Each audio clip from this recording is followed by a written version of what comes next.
Of the base of diameter of a cone 10.5। ठीक है, एक कोन बनाते हैं, एक कोन बनाएंगे। ठीक है, ये हमने बना लिया एक कोन। ठीक, कोन बनाने के बाद इसने बोला है, कोन बनाने के बाद इसने बोला है स्लैंट हाइट इसकी दे रखी है हमने कितनी, 10 स्लैंट हाइट दे रखी है, स्लैंट हाइट 10 दे रखी है। Area of a curve surface area. ठीक है, तो आपको डायमीटर दे रखा है 10.5। ठीक है, 10.5 आपका डायमीटर है, मतलब ये पूरा 10.5 है। ये आपका स्लैंट हाइट 10 है। ठीक है, स्लैंट हाइट 10 है, ये आपको 10.5 दिया हुआ है। 10.5 अगर डायमीटर है तो रेडियस क्या हो जाएगा, रेडियस हो जाएगा हमारा 10.5/2। ठीक है, 10.5/2। और इसका निकालना क्या है, निकालना है आपको curve surface area CSA। CSA क्या होता है, CSA क्या होता है बोलो, इधर लिख देता हूँ मैं। ठीक है, CSA क्या होता है, पाई RL। पाई की वैल्यू होती है 22/7। रेडियस आपको दे रखा है 10.5/2। ठीक है, स्लैंट हाइट दे रखी है आपको 10। ठीक है, 10 इससे मल्टीप्लाई हो जाएगा, 105 हो गया, 2 आ गया, 22/7 है। ठीक है, 7 से ये कट जाएगा, 7 हो जाए 7 7 5 35, 2 11 पे गया, 15 × 11। 11 को आप इससे मल्टीप्लाई करें तो एक ट्रिक है 165 सेंटीमीटर। इसका आंसर है ऑप्शन, देखो ऑप्शन में ये दे रखा है, ऑप्शन नंबर 20 का आंसर हो जाएगा हमारा। ठीक है, 165 स्क्वायर सेंटीमीटर। नेक्स्ट देखते हैं। तो नेक्स्ट क्वेश्चन है आपका क्वेश्चन नंबर 6।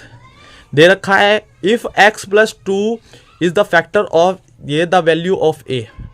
बहुत सिंपल क्वेश्चन है। अगर कोई किसी का फैक्टर होता है तो हमें कैसे प्रूव करना होता है, सबसे पहले आप देखो x+2 दे रखा है। ठीक है, x+2 दे रखा है तो हमें इसको x की वैल्यू निकालनी है, तो x इज इक्वल टू -/2। ठीक है, x is equal to -2 x की वैल्यू क्या हो गई, -2। ठीक है, इसको साइड में रखो। इक्वेशन क्या है हमारी, इक्वेशन है x³ - 2ax² प्लस में 16। बहुत सिंपल, ध्यान से आसानी से करेंगे इसको। सबसे पहले x की वैल्यू है -2³। ठीक है, -2 का क्यूब कर देंगे, माइनस, राइटिंग समझ में आ रही है ना आपको। ठीक है, नेक्स्ट है 2a, x की जगह पे रखेंगे हम -2 का स्क्वायर प्लस में 16। ठीक है, थोड़ा कैमरा साइड कर देता हूँ, अरे ज़्यादा ही साइड हो गया। चलो आगे देखते हैं। आगे देखो, जब हम क्यूब मतलब इवन नंबर ओड नंबर, ये ध्यान से बनना। ओड नंबर में अगर ओड नंबर आ रहा हो, स्क्वायर मतलब पावर में अगर ओड नंबर हो तो कभी भी माइनस नहीं हटाते सॉरी। ठीक है, अगर इवन नंबर हो तो माइनस हटा सकते हैं। ध्यान से देखना क्यों हटाते, क्या रीजन है इसके पीछे। इसके पीछे रीजन ये है कि आप देखो, अगर मैं बोलूं -2 की पावर 2 है तो इसको हम ऐसे लिखते हैं -2 × -2। ठीक है, -2 अगर 2 से मल्टीप्लाई होगा तो ये हट जाएगा, है ना, दो चीज आ गई ना, माइनस माइनस प्लस हो गया ना। लेकिन आप ये यहीं पे अगर मैं 3 कर दूं, इसकी पावर 3 कर देता हूं तो क्या होगा, मल्टीप्लाई कर दो -2, माइनस माइनस प्लस हो गया। ठीक है, माइनस माइनस प्लस हो गया, प्लस माइनस माइनस हो गया, दोबारा से माइनस आ गया ना। तो ये होता है, इसीलिए हम क्या कहते हैं कि जो अगर ओड नंबर हो तो क्या करेंगे, माइनस में आएगा आंसर हमेशा। अगर इवन हो तो इवन में क्या आएगा आपका, माइनस हट जाता है। जैसे हम यहां पे देखो, यहां पे देखना ध्यान से, माइनस का क्यूब है तो माइनस का क्यूब क्या आएगा, 8 आएगा। ठीक है, लेकिन आंसर किस में आएगा, माइनस में ही आएगा। माइनस का 2, ठीक है, a। अब यहां पे देखो स्क्वायर आ गया, और स्क्वायर आया तो ये इवन नंबर है तो इसका माइनस नहीं हटेगा। ठीक है, माइनस मतलब माइनस हट जाएगा, स्क्वायर से माइनस हट जाएगा, 2 2 जा 4 हो जाएगा। मल्टीप्लाई में प्लस का निशान 16, 2 4 जा 8, 8a प्लस में 16 माइनस में माइनस का 8। ध्यान से बनना। ठीक है, ये प्लस का इधर जाके क्या होगा, माइनस का हो जाएगा। ठीक है, माइनस का हो गया 16, माइनस का इधर जाके क्या हो जाएगा, प्लस का हो जाएगा, प्लस का 8। ठीक है, अब ये दोनों माइनस प्लस क्या हो जाएगा, माइनस प्लस माइनस हो गया।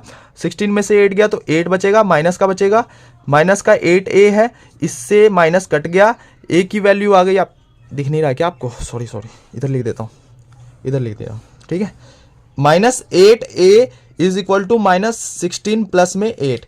ठीक है, ये आ गया आपका 8। ठीक है, माइनस का 8 आ गया, और माइनस का 8 इधर था तो a आ गया, और यहाँ पे मल्टीप्लाई में है, डिवाइड में चला जाएगा, माइनस का 8, माइनस से माइनस कैंसिल, 8 1 जा 8। ए की वैल्यू क्या आ गई आपकी 1 आ गई, ए की वैल्यू आ गई 1। और हमारा आंसर देखो ऑप्शन में देखते हैं, और ये आपका बी ऑप्शन सही है। तो हमारा आंसर क्या हो जाएगा बी, क्या हो जाएगा बी। ठीक है, क्वेश्चन नंबर कौन सा था ये, क्वेश्चन नंबर 6 था जिसका आंसर बी है 1। नेक्स्ट देखते हैं, लंबा ना चला जाए वीडियो, सफाई सफाई सफाई। नेक्स्ट है आपका question number 7। If the ratio of the radius of two sphere is 1/4 then the ratio of the volume. बहुत सिंपल क्वेश्चन है, बहुत ज्यादा सिंपल क्वेश्चन है, ध्यान से समझना। ठीक है, 2 स्पेयर है, 2 स्पेयर है, 2 स्पेयर, स्पेयर का क्या होता है वॉल्यूम, बोलो स्पेयर का वॉल्यूम क्या होता है। इसका रेडियस दे रखा है आपको, रेडियस दे रखा है। ठीक है, 1/4, 1/4, 1 रेडियस 4। ठीक है, 2 आपका क्या है, 2 हेमिस्फीयर है, सॉरी स्पेयर है, स्पेयर आपका 2 है जिसका रेडियस दे रखा है, इसका रेडियस 1 है। इसको छोटा बना देते हैं ना, इसका रेडियस है 1, इसका रेडियस है 1, रेडियस 1 है, और ये बड़ा है तो इसका रेडियस हो गया आपका 4, मान के चलो 4 है। ठीक है, अब इसने सिंपल बोला है, इसने क्या बोला है, इसका वॉल्यूम क्या होगा, वॉल्यूम का रेडियस क्या होगा। तो ध्यान से समझना, कभी भी ये क्वेश्चन जो दिए जाते हैं, कभी भी आपको एमसीक्यू में क्वेश्चन दिया जाएगा तो इतना मुश्किल नहीं दिया जाएगा। ठीक है, ये बहुत सिंपल क्वेश्चंस होते हैं। तो सबसे पहले आपको पता है वॉल्यूम क्या होता है, 4/3 पाई आर क्यूब। ठीक है, इधर क्या लेंगे 4/3 पाई, बड़ा आर ले लेते हैं और क्यूब कर देते हैं। देखो इससे ये कट जाएगा, पूरा कट गया। R cube is equal to बड़े आर क्यूब, तो 1 का क्यूब क्या हो जाएगा 1 ही हो जाएगा। ठीक है, और 4 का क्यूब क्या हो जाएगा 16 हो जाएगा। तो रेशियो क्या बन जाएगा आपका 1 रेशियो, सॉरी 16 नहीं बनेगा ना, 4 का क्यूब होता है आपका 64 बन जाएगा। ठीक है, 1 रेशियो 64 क्यों बनेगा। तो ध्यान रखना, इसका सिंपल ट्रिक ये है, कभी भी आपको वॉल्यूम बोला जाए या सरफेस एरिया बोला जाए या टोटल सरफेस एरिया बोला जाए और रेशियो में दे रखा हो और बोला जाए कि इसके एरिया का रेशियो किसके बराबर होगा, तो सिंपल मेरी बात समझना, ये सब डिपेंड करता है आपका रेडियस पे। समझ में आया, रेडियस पे डिपेंड करता है। तो ऑप्शन देख लो इसमें क्या है, ऑप्शन नंबर डी हमारा आंसर हो जाएगा 1 रेशियो 64। क्या हो गया दादा, ठीक है। नेक्स्ट क्वेश्चन देखो, क्वेश्चन नंबर 8। क्वेश्चन नंबर 8 थोड़ा मतलब आसानी था लेकिन इतना मुश्किल भी नहीं है ये। ठीक है, तो आपको पता है क्या है, अगर मैं बताऊं तो ये वाला इसके बराबर कब होता है, एक्स वाई के बराबर कब होगा। अबे तू की हिल रहा है इतना, बहुत हिल रहा है ये। हाँ ठीक है, एक्स वाई के बराबर कब होता है, ये देखो आपको बताऊं, इसका एंगल कैसे पता करते हैं हम, जेड। देखो जेड बन रहा है यहाँ पे, जेड बनता है तो ये वाला एंगल इसके बराबर होता है, जिसको हम क्या कहते हैं, alternate interior angle, alternate interior angle.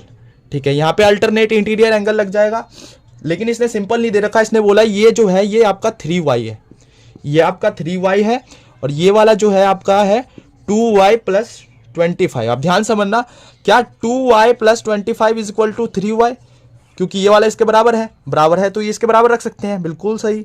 आगे बढ़ते हैं, तो क्या है 2y प्लस में ये आपका माइनस में चला जाएगा, 25 is equal to 3y minus में 2y, आपका y आ गया और 25 डिग्री आ गया, बिल्कुल सही। y की वैल्यू 25 आ गई। और क्या बताना है आपको, ये वाला इसके बराबर कब होता है, बहुत सिंपल है, ये वाला इसके बराबर कब होता है, वर्टिकली अपोजिट। तो ये वाला इसके बराबर होगा, और ये वाला आपको दे रखा है x प्लस में 15, तो आपको x की वैल्यू पूछी हुई है, तो बहुत सिंपल, x प्लस में 15, अगर ये वाला इसके बराबर है तो ये आया हमारा 25। ठीक है, y की वैल्यू आई है आपकी 25, यहाँ पे 25 रख के देखोगे तो कितना आएगा 75 आएगा, इस पूरे की वैल्यू कितनी होगी 75। तो ये वाला इसके बराबर रख सकते हैं, बिल्कुल सही। 75 आप रख दोगे, x यहीं पर रखोगे, ये प्लस का है माइनस में